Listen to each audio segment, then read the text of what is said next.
Bhagavad Gita, chapter 7, verse 16. Jaya Radha Madhava Kunja Bihari Jaya Gopi Jana Vallabha Giridharadhari Jaya Gopi Jana Vallabha Giridharadhari Yashodanandana Braja Janaranjana Yashodanandana Braja Janaranjana Yamuna Tira Banachari Yamuna Tira Banachari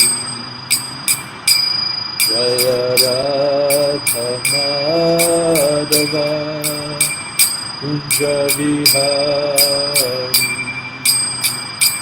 Jaya Radha Madhava Kunja Vihari Jaya Gopi Jana Vallabha Giridharadhari Jaya Gopi Jana Vallabha Giridharadhari Yashodanandana Braja Janaranjana Yashodanandana Braja Janaranjana Yamuna Tira Banachari Yamuna Tira Banachari Jaya Radha Madhava Kunja Bihari Jaya Radha Madhava Kunja Vihari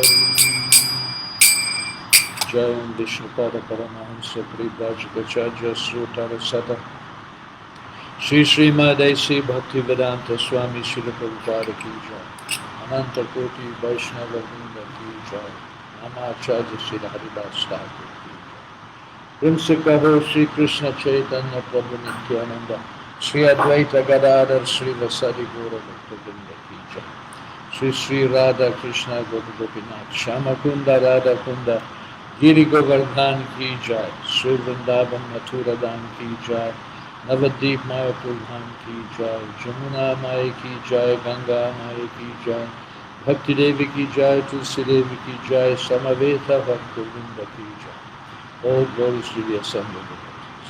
All glories to the assembled devotees. All glory to the assembled devotees. Bhagavad Gita chapter 7, verse 16. Chaturveda vajante mam jana sukritino juna arto jignasur artarti gyanicha bharatar shaba. Chaturveda vajante mam jana sukritino juna arto jignasur artarti gyanicha bharatar shaba. Chaturveda vajante mam jana sukritino juna Arto Jignasur Artarti Gyanicha Bharatar Shaba. Chaturveda, 4 kinds of Rajante, render service.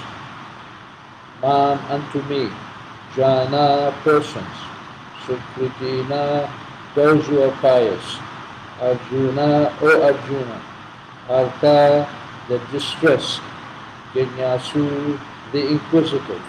Artha Arthi, one who desires material gain. Jnani, those who know things as they are. Cha also, Bharatar Shaba, O great one among the descendants of Bharata. Translation. On purpose by Srila Prabhupada. Obeyed among the Bharatas, Arjuna. 4 kinds of pious men render devotional service unto me: the distressed, the desirer of wealth, the inquisitive, and he who is searching for knowledge of the Absolute. Purport.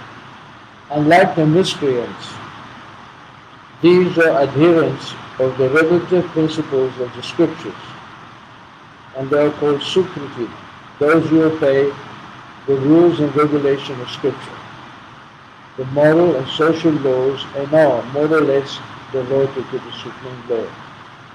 Out of these, there are 4 classes of men: those who are sometimes distressed, those who are in need of money, those who are sometimes inquisitive, and those who are sometimes researching after knowledge of the Absolute Truth. These persons come to the Supreme Lord for devotional service under different conditions. These are not pure devotees because they have some aspiration to fulfill in exchange for devotional service. Pure devotional service is without aspiration and without desire for material profit. The Bhakti Rasamrita Sindhu defines pure devotional service thus: Anya Vyalashita Shunyam Yana Karma Dhyanadhitam Anukulyena Krishna Nusiranam Bhakti Uttamam.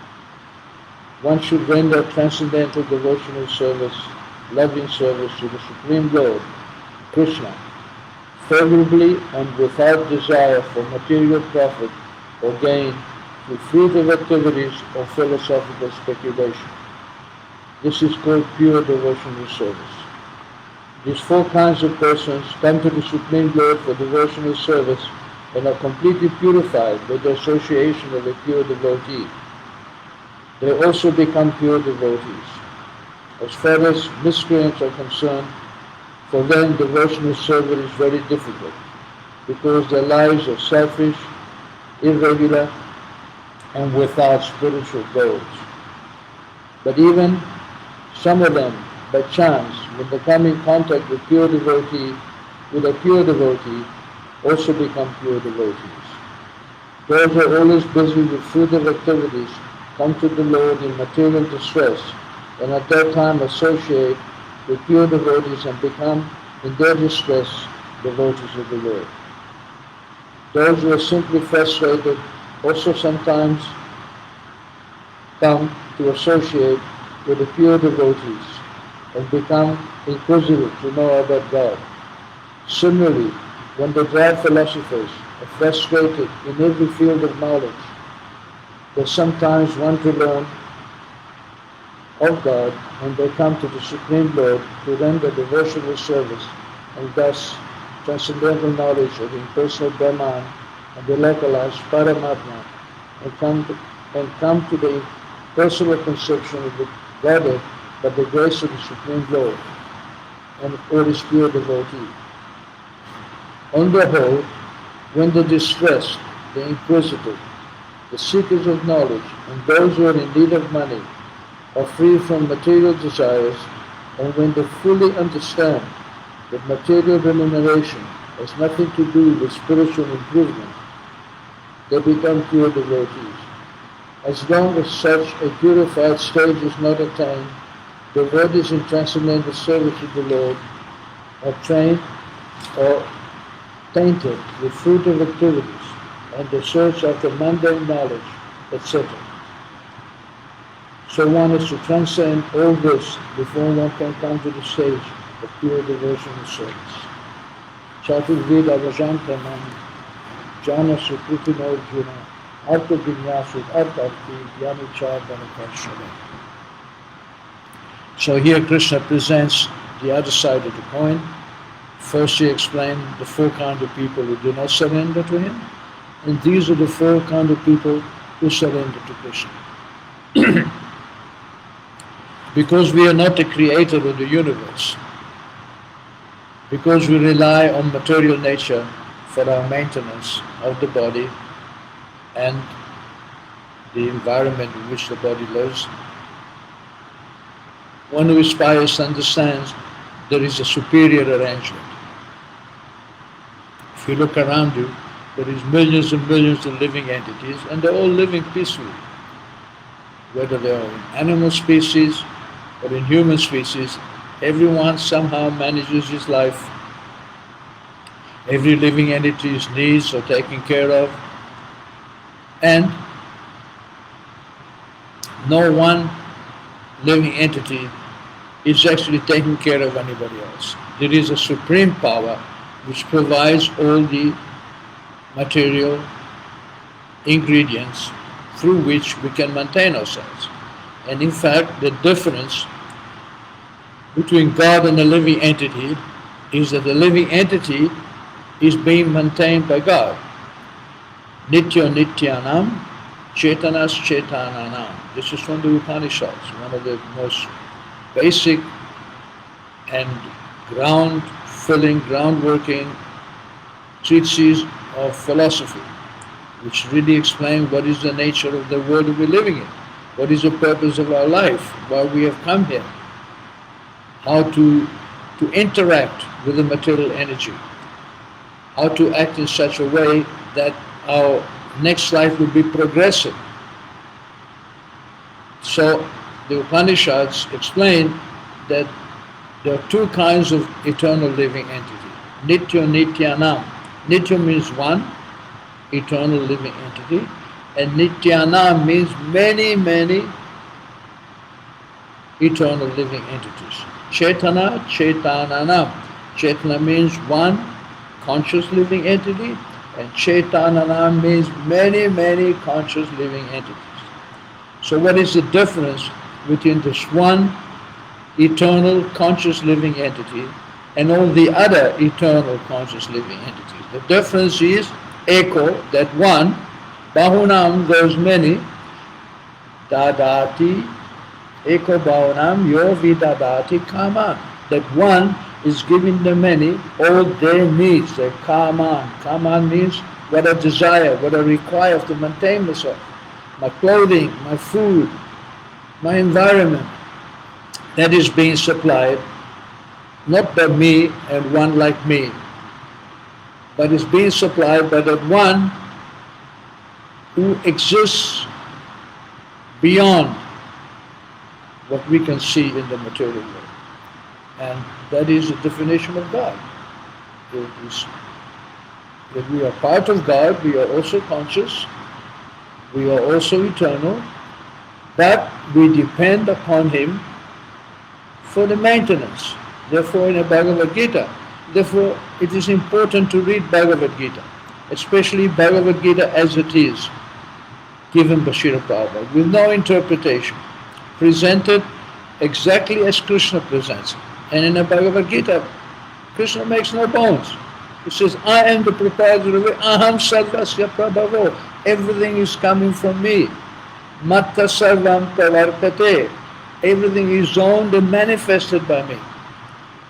And what is the result of understanding this? Iti mhatva vajantamam buddha bhava samamita.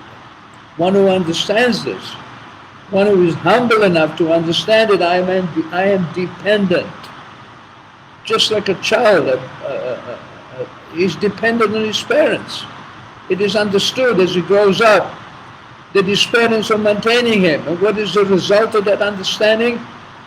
The result of the understanding that the child is being maintained by his parents is that a loving bond is created. Therefore, we all love our parents because they created us, they maintained us when we were unable to maintain ourselves. That simple understanding is the basis upon appreciation, and appreciation of reality is the basis of love. What is not real is not love, it is lust. What is the difference between love and lust? The difference between love and lust is that love is ever present, it doesn't stop under any circumstances. And lust is only present until my desires are satisfied. If I have lust desires in relationship with another living entity, as long as that other living entity, that other human being, man or woman, provides my needs, then I love that person. When my needs are not being provided and love is finished, that is not love, that is lust. Therefore we see that in relationship to Krishna, a pure devotee doesn't manifest any lust. Whatever Krishna wants, that is our business. We don't need to pray to Krishna for any material thing. Although, if we need something material, better pray to Krishna than not, because in any case, he has to give permission. I may come to you if I need something, and you may decide to give it to me, but that decision has to be sanctioned by Krishna within the heart. Therefore Krishna says, Ishvara Sarva Bhutanam Hridesha Arjuna Tishtati. I'm sitting in everyone's heart and I'm monitoring everything. Sarvasya Chaham Hridi Sanivishtu. I am in the heart of everyone. Matta Smriti, remembrance is coming from me. How to act. Krishna reminds us how to act. Jnanam, knowledge is coming from Krishna. Apohanam, forgetfulness is coming from Krishna. So what does that mean? Does it mean we have no independence? That Krishna controls the memory, our forgetfulness, our knowledge? No, because Krishna controls those things. Krishna controls our memory, our knowledge and our forgetfulness according to our activity and according to our desire. Not arbitrarily. First we desire and Krishna provides the facility for that desire. Just like if I want to remove my glasses, I put my hand up and I remove my glasses. If I want to put them back, I put them back. But the mechanics behind this are not mine. If my hand is paralyzed, I cannot reach my glasses to remove them. I can desire to do so. But the energy to facilitate that desire, that energy is coming from outside my purview. It is coming from Krishna. Therefore Krishna says, from me comes knowledge. And he said, out of all knowledge, I am to be known. So in every human society, there is some kind of arrangement to obtain knowledge about God. Just like when I was a child, I was born in a Christian family, but every Sunday, the whole family would go to church. Even the men, they would take bath, put on their best clothes and go to church. They may have a reason or not to go to church, but just the fact that they recognize that the Lord is there and going to the church is a duty, that is the beginning of devotion, that is the beginning of real knowledge. Devotion, bhakti, devotional service, religiousness, piety is based on reality. It is not based on some sentimentalism. So even though people go to the church and they request so many things from God, the fact that they are acknowledging God is a step in the right direction. It is a step in real knowledge. So,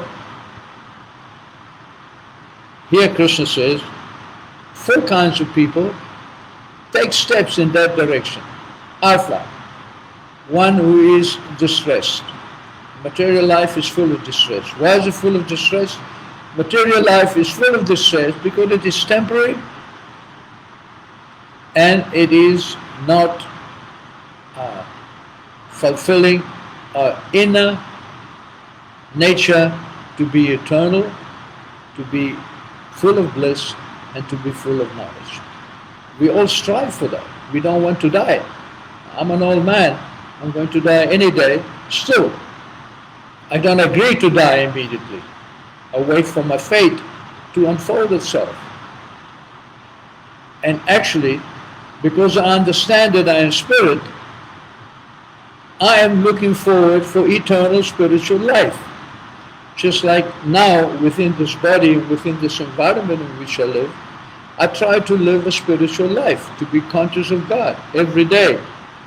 I read the Bhagavad Gita. I try and understand what is my relationship with Krishna. I want more and more knowledge. So I'm looking for eternal life. I'm looking for proper knowledge, real knowledge, which is eternally there. And I'm looking for happiness. And that happiness is based on my understanding of my spirituality and my acquisition of knowledge. There are different kinds of people in the world, and they are called Brahmanas, Kshatriyas, Vaishyas, and Shudras. This is called Chaturvarnya, or the four systems of society, the four systems, the four categories of people living in society. Krishna says, Chaturvarnyam bhajante mam jana sukritino arjuna. So those who are, so Chaturvarnyam are created by Krishna. Now I forget the verse, but Krishna says, I created these four categories. And this Chaturvarnya means that there are intellectuals, there are administrators, there are commercially engaged people, and there are working class. And the difference between these four classes is what they desire, what their aim in life is, what they do for their work, what motivates them. That what defines a person is what motivates him, what desires he has. So the topmost class, the philosophical class, are called Brahmanas, and they are interested in Brahman, in knowledge. What is that knowledge? That I am spirit and I have an eternal relationship with God. That I'm in a material world, which is a temporary place, but I have a facility to become free from this temporary place and enter into the eternal place, to go back home, back to God. And anything that helps me in that direction to go home, back to God, that knowledge is what a Brahmana aspires for. So what defines a Brahmana is knowledge. That's what he's looking for. He's not looking for money. In fact, if a Brahmana acquires money, he understands that this money is given to me by God. It is not my money. It is God's energy which is under my temporary control. So let me use it for the purpose which is inherent in this wealth. The inherent purpose of wealth is that it belongs to God, and it should be used in His service. So even if a Brahmana becomes rich, he doesn't use the money for his own personal benefit, but for the benefit of the society according to the desires of the owner of the wealth, Krishna. The next class, the Kshatriya class, or the administrative class, they are motivated by power. They like to control. They like to exercise sovereignty over others. They become kings, they become knights, they become warriors. But they work under the direction of the Brahmanas. That even though a warrior class person is interested in power and wealth and prestige, he understands from the Brahmanas that the purpose of life is to become free from material contamination, from material attachment, and become attached to the spiritual path. And below the second class, the third class person, the Vaishya, or the commercially motivated, minded person, is interested in money, in wealth, how to acquire land, how to acquire money, under the direction of the kings, under the direction of the warriors. The warriors make sure everything is fair, there is law and order, according to their advice received from the Brahmanas. The Kshatriyas manifest law and order so that the commercial class of man doesn't cheat, so that he works to acquire food and to acquire wealth for the benefit of society. And the fourth class of man is motivated by service, by serving the higher classes. He gets taken care of.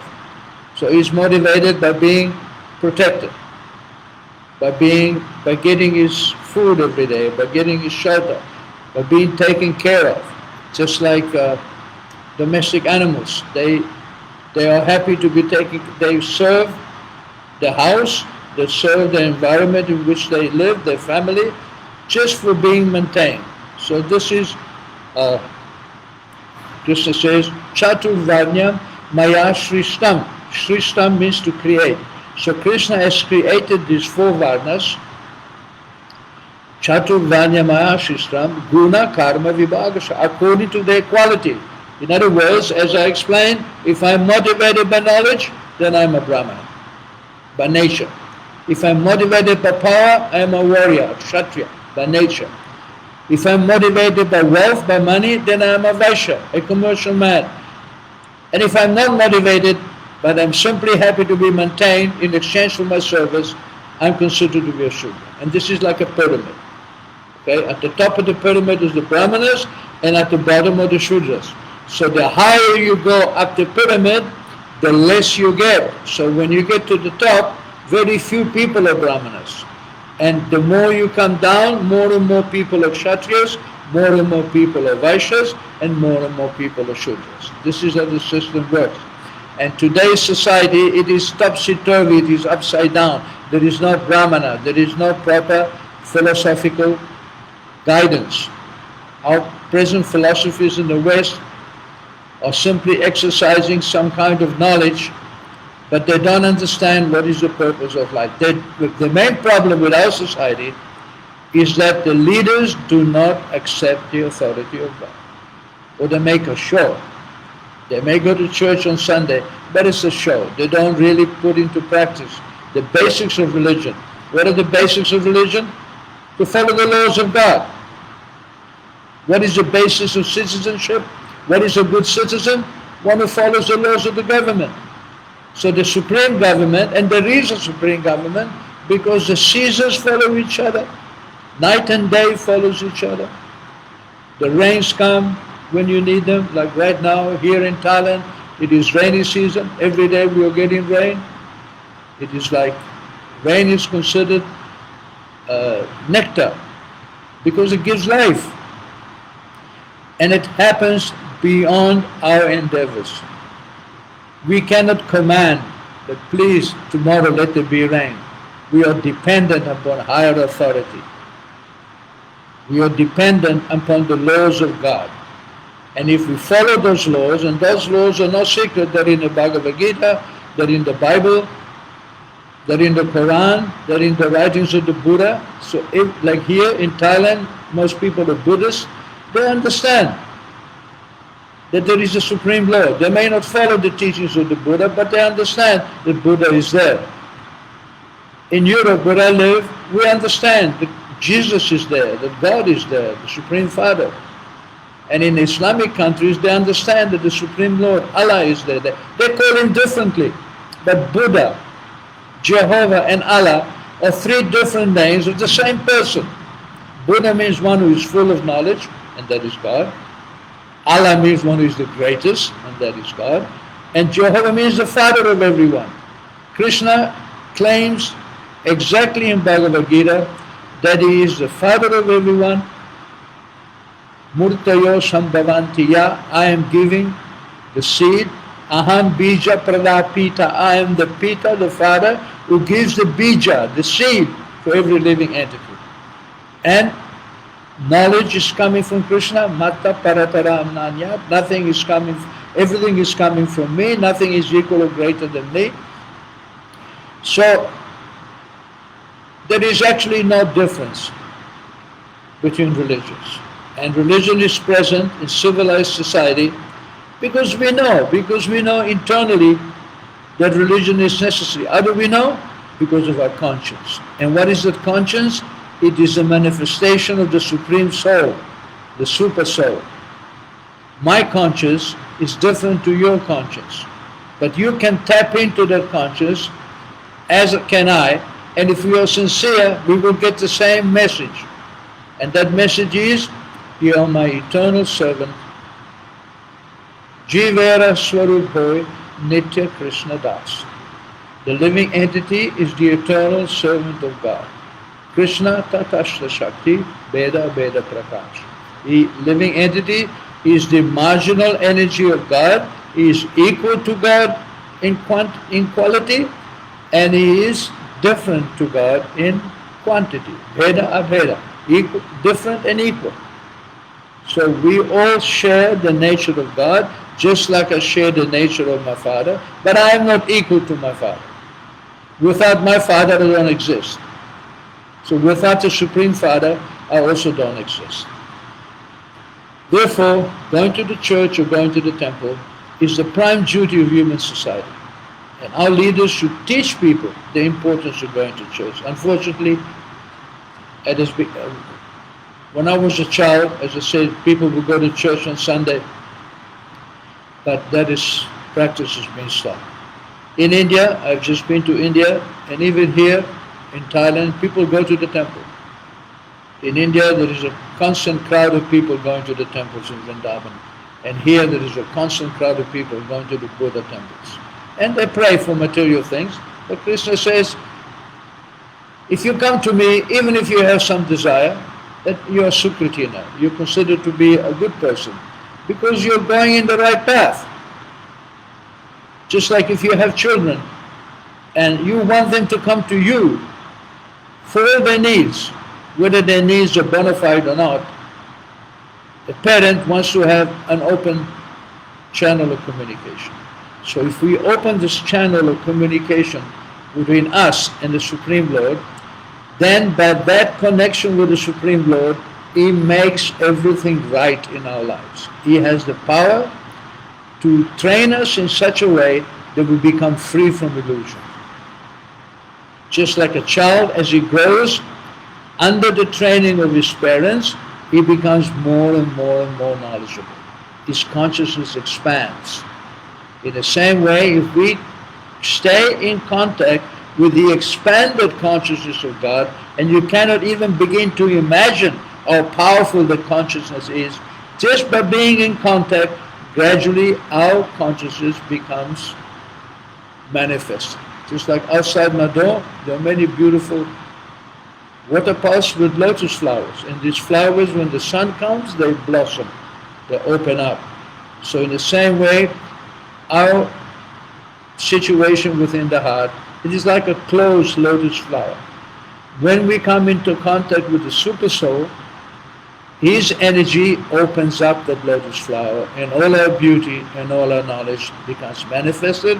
We become happy, we understand we are on the path to salvation. We understand that perfectly, we feel that means to be liberated, to be free, and by the mercy of Krishna's devotee, we become pure devotees of Krishna. Thank you very much. So I will post this on the timeline. Please be free to comment, and I will reply to the comments tomorrow, and we'll see you on Friday. Haribol.